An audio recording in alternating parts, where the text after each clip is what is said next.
Mobile phone charge দিতে গিয়ে বিদ্যুৎপৃষ্ট হয়ে গুরুতর আহত হলেন এক মহিলা। বরাত জোরে প্রাণে বাঁচলেন। ঘটনাটি ঘটেছে ধূপগুড়ি চরচরাবাড়ি এলাকায়।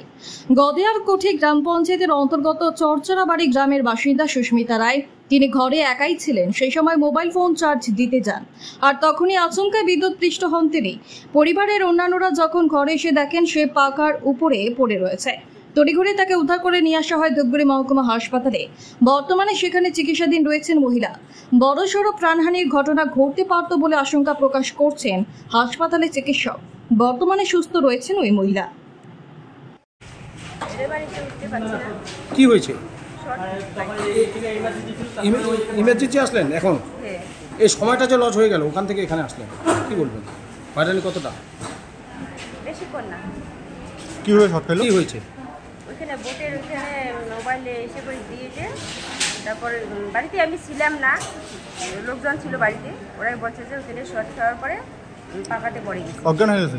হ্যাঁ। কি হয় তোমার? বাড়ি কোথায়? কোন জায়গায়? চরচরাবাড়ি। চরচরাবাড়ি। আপনার নাম? চিরন্তী রায়। আর বৌমার নাম কি? সুস্মিতা রায়। সুইচ বোর্ডে সুইচ চার্জ করতে গিয়ে কোথায় বাড়ি? এদিকে দেখা। নাম কি? সুস্মিতা রায়। আপনার কি হয়?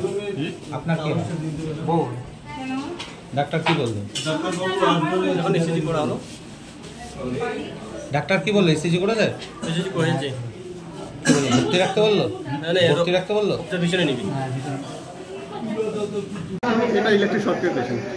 কোথা থেকে এসছে? বাড়ির লোক জানি না, ধূপগুড়ির আশেপাশে। অবস্থা কি? একটু সমস্যা আছে, একটা ইসিজি করাই দেখি কি সমস্যা। উচ্চ মাধ্যমিক করে ভাবছেন কি করবেন? ভাবছেন ফার্মাসি করবেন বা নার্সিং করবেন বা প্যারামেডিক্যাল অথবা ম্যানেজমেন্ট? আমরা আছি আপনার পাশে। পশ্চিমবঙ্গের বিভিন্ন বেসরকারি কলেজে স্কলারশিপ সহকারে সরাসরি ভর্তির জন্য যোগাযোগ করুন আমাদের সাথে। AIMS Education. Contact number 9126419371.